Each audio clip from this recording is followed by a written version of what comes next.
Buen día, mi nombre es Daniel Vargas, pertenezco a la UTS Antonio José de Sucre del quinto semestre de Seguridad Industrial y les voy a hablar sobre el resumen, de la extensión Guayana, y les voy a hablar sobre el resumen del capítulo, de la unidad 6 y unidad 7 respectivamente de la materia de legislación laboral, empezando con lo que es las vicisitudes de la relación laboral. Con vicisitudes nos referimos sobre todo a la alternativa a sucesos prósperos o adversos, altibajos que puedan ocurrir en este caso en relación a un tema, en este caso. Bueno, en función a este momento lo tenemos la relación laboral, la prestación de antigüedad. ¿Qué es la prestación de antigüedad? La prestación de antigüedad corresponde a la indemnización que se debe cancelar a un trabajador por sus años de servicio al término de la relación laboral. Como tal, esto está reflejado en el artículo 92 de la Constitución Bolivariana de Venezuela, que establece el derecho de los trabajadores a las prestaciones sociales, y en la Ley Orgánica del Trabajo de los Trabajadores y las Trabajadoras, la LOTT, que establece el régimen de prestaciones sociales según su artículo 141. Primeramente tenemos, como dije, en el artículo 92, que todos los trabajadores y trabajadoras tienen derecho a prestaciones sociales que lo recompensen por su antigüedad en el servicio y amparen en caso de cesantia de su actividad. Es decir, cesantia hace referencia sobre todo a que cesen sus operaciones o de cualquier causa, motivo o razón. Luego tenemos el artículo 191, que es, aparte de lo mencionado, también tiene el cálculo es en función a su último salario devengado por el trabajador al finalizar la relación laboral. Cuando se refiere al último salario devengado, se tiene que entender que en un supuesto donde yo ganase en 3 meses, en función de 3 meses normalmente, es 3.000 bolívares, luego 3.200 y 3.500, a los 3.500 es donde está mi último salario, lo que se entiende por mi último salario recibido.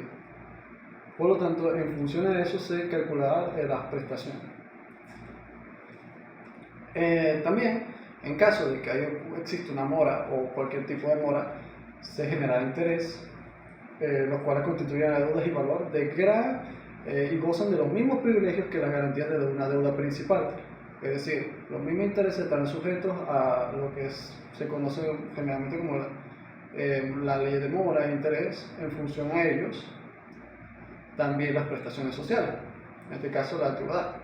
El tipo de prestación de antigüedad son la prestación de antigüedad base, la que yo dije, indemnización por año de servicio, la de prestación de antigüedad adicional, la cual es que el primer año de servicio, el patrono o patrona depositará a cada trabajador 2 días de salario por cada año de trabajo, acumulativo hasta 30 días de salario, es decir, en función a 15 años tendría 30 días de salario acumulado. Y luego está la prestación por antigüedad complementaria o fraccionada. La prestación de antigüedad complementaria o fraccionada es en base a la causación mensual, que es de 5 días de salario por mes de trabajo o fracción. Es decir, generalmente por trimestre son 3 meses, ¿no? Pero si en un casual el trabajador no trabaja los 3 meses, pues se les dan 5 días en función a un mes y 5 días más en función a otro, es decir, 2 meses, 10 días de prestación. La causación anual, que es en base a 30 días por cada año de trabajo o servicio, o fracción superior a los 6 meses calculada del último salario. ¿Qué quiere decir? Que si yo trabajé un año, me son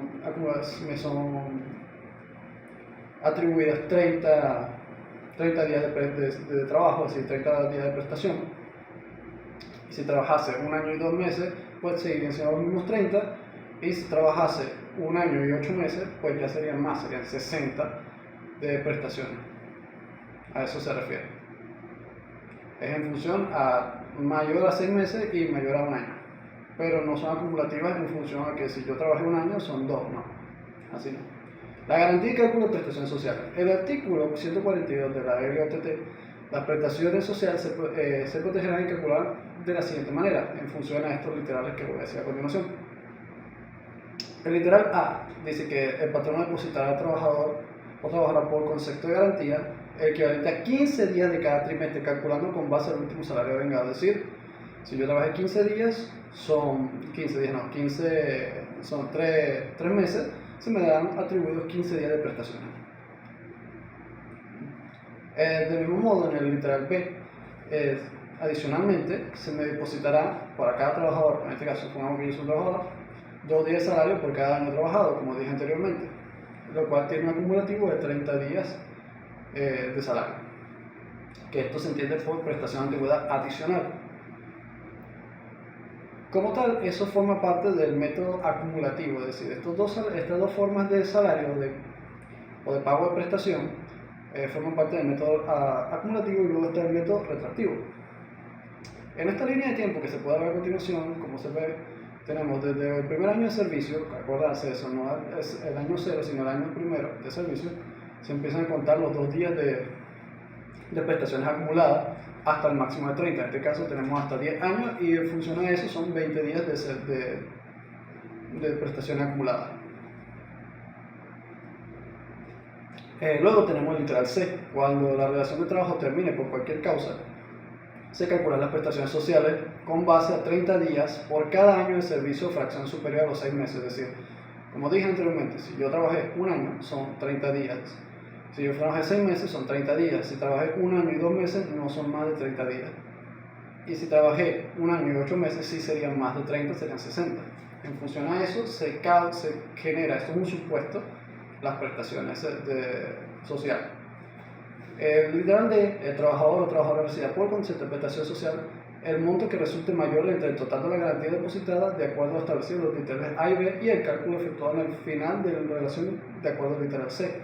Como dije anteriormente, existen dos métodos: el método acumulativo, que es en función al literal A y B, y el método retroactivo, que es en función al literal C. De esos cuales el que tenga mayor cantidad de beneficio es el que se le dará de pago al trabajador, de estos dos. Sí, las prestaciones de mayor beneficio o mayor garantía serán en función a uno de los mayores pagos que tengan estos dos métodos. Si la relación del trabajo, este es literal E, termina antes de los 3 primeros meses, el pago que corresponde al trabajador es por concepto de prestaciones sociales de 5 días, es decir, 5 días salario por mes trabajado o fracción, lo cual es la prestación de antigüedad complementaria. Como dije, si yo trabajase menos de los 3 meses, es decir, el trimestre, pues solo se me acumularía 5 días de prestaciones en vez de los 15 en un inicio. Si trabajo más de un mes y son 2, serían 10. El literal F es el pago de las prestaciones sociales, sea dentro de los 5 días a la terminación de la relación laboral.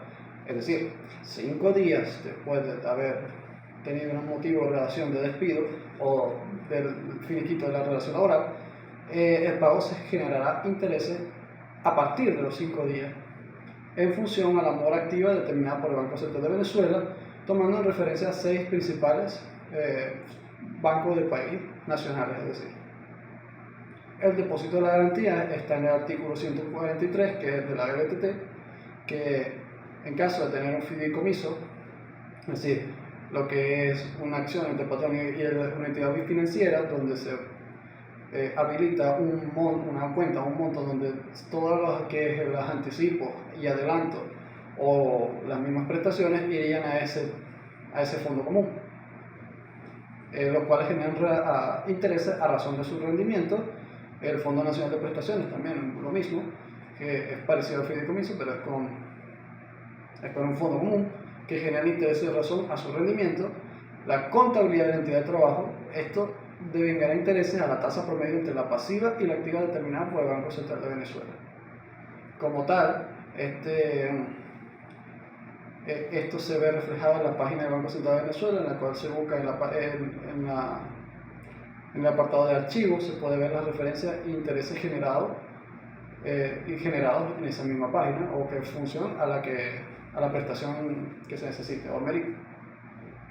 Los intereses es los depósitos por concepto de garantía de las prestaciones sociales deben ganar intereses al rendimiento que produzcan tanto los fideicomisos como los Fondos Nacionales de Prestaciones Sociales, según sea el caso de las tasas aplicables del banco, generalmente el Banco Central de Venezuela, las reglas de cálculo y el pago de capitalización de intereses. El pago de la capitalización de intereses serán pagados al cumplir cada año de servicio, salvo que el trabajador o trabajadora, mediante una manifestación escrita, decidiese capitalizarlos para sí mismo. Los préstamos y anticipos. En términos tributarios, un anticipo es un sistema de recaudación utilizado con la finalidad de que cobren anticipadamente un impuesto futuro, generalmente basado en un porcentaje a una fecha determinada. Es decir, en este caso yo puedo disponer de mi prestación que tengo acumulada en función de lo siguiente tipo de en función de una necesidad que esté reflejada en la ley, por supuesto, pero puedo disponer de ellos y puedo disponer de esos. El anticipo de las prestaciones sociales, en el artículo 144 del OTT, dice que tú puedes tener hasta un 75% de lo depositado en la garantía, es decir, de mi anticipo y mi prestación. Bueno, mi anticipo, puedo tener un 75% del mismo, es decir, del total tengo un 75% a disposición en caso tal de que tenga una de las siguientes atribuciones o expuestos los literales, que es la construcción, adquisición o mejora, reparación de vivienda por él o familia, la liberación de la hipoteca o alquiler o otro gravamen sobre una vivienda de su propiedad, la inversión en educación para él, ella o su familia, y los gastos de atención médica y hospitalaria para él, ella y su familia. En ese tipo de circunstancias puedo disponer del anticipo de prestación social, que es mi 75%, bajo ese tipo de condiciones. La suspensión de la relación de trabajo. Se encuentra regulada en la ATT en su capítulo 4 de la suspensión de la relación de trabajo, que si la relación queda suspendida en ciertos supuestos, puede ser accidente o enfermedad profesional demostrada, enfermedad no profesional, servicio militar, descanso previo o postnatal, conflicto colectivo legalmente declarado, es decir, un conflicto supongo ser abierto con la empresa, detención preventiva, licencia, casos fortuitos o cualquier caso que sea de mayor fuerza y otros que se añaden en el reglamento del mismo. Tenemos el artículo 73, que es los efectos de suspensión de relación de trabajo. Pues el trabajador no está obligado a trabajar en el momento de que esté en suspensión y el patrón no está obligado a darle dinero, es decir, a pagar su salario. El artículo 74, la protección durante la suspensión, el patrón no puede despedir al trabajador mientras esté en la suspensión, ni tampoco puede trasladar ni desmejorar sus condiciones de trabajo a las que ya tenía en ese momento de su suspensión. Sí, una causa justificada que pueda ser comprobada mediante un proceso de calificación de falta establecido en la ley, en esta ley sobre todo. En el artículo 75 está la recuperación al trabajo.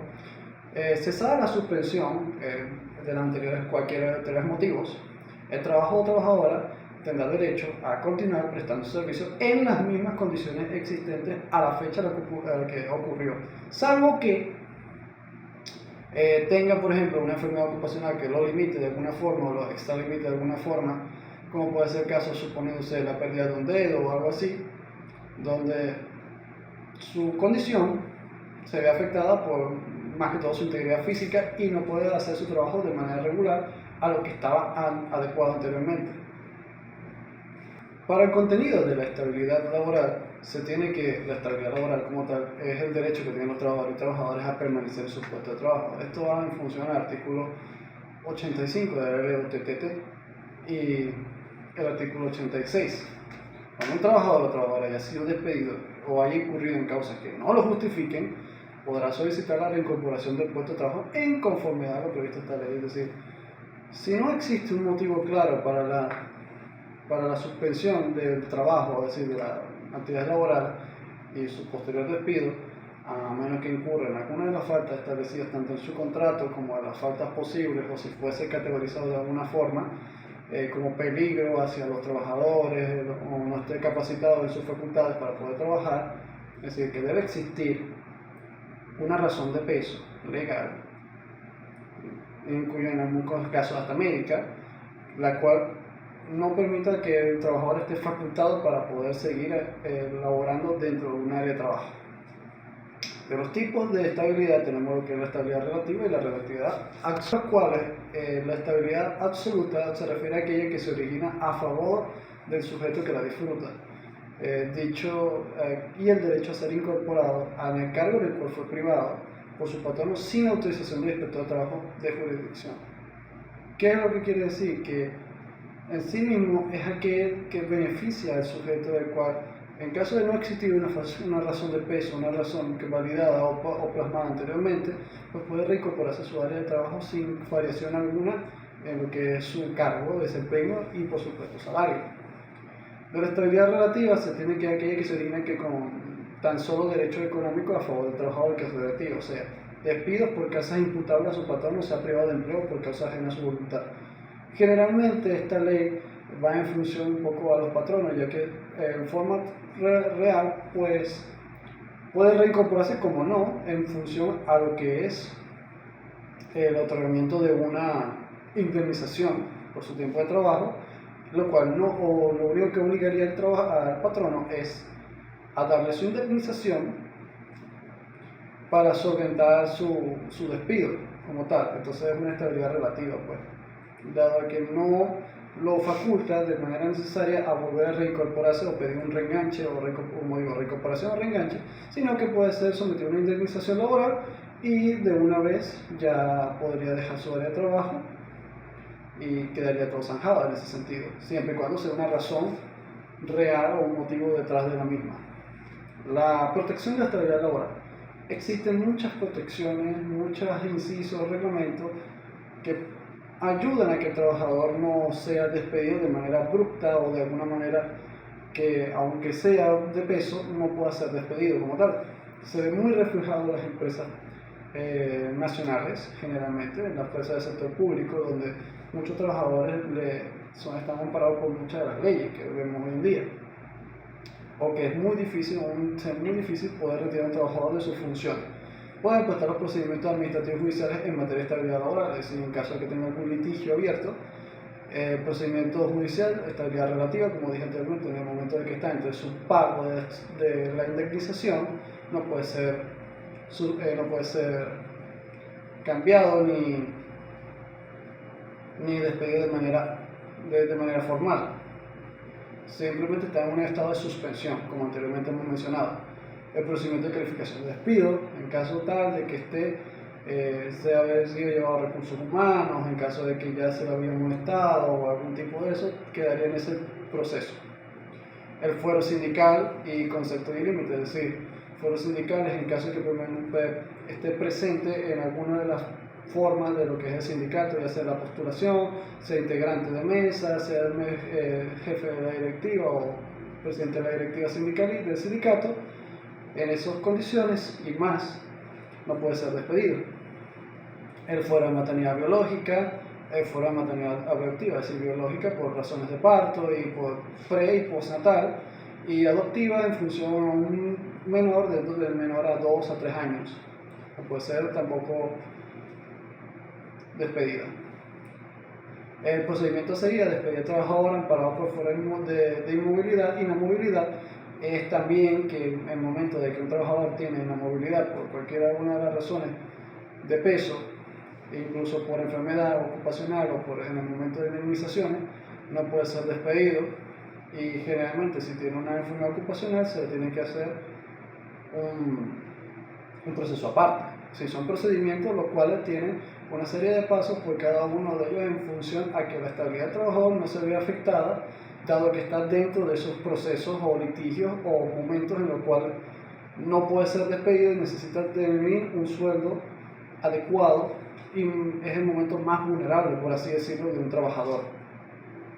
Y la movilidad laboral especial, que es el decreto de inamovilidad laboral. La inmovilidad laboral especial es una medida que protege a ciertos trabajadores a ser despedidos por causa justificada, sin una causa justificada más bien. Y esta política cubre principalmente a trabajadores que ganan sueldos bajos, trabajadores temporales y aquellos con situaciones vulnerables como mujeres embarazadas o personas con discapacidad, como anteriormente ya mencioné. Si en alguno de los casos se fuese a dar que un trabajador está sometido a un procedimiento de alguna de las índoles anteriores, no puede ser despedido, puede cesar sus funciones como una suspensión, pero no despedido, y generalmente tiene que gozar de su salario de igual forma y reincorporado en caso de que sea necesaria la reincorporación, pero es bajo ciertas circunstancias que se tengan que ver plasmado con anterioridad. Muchas gracias.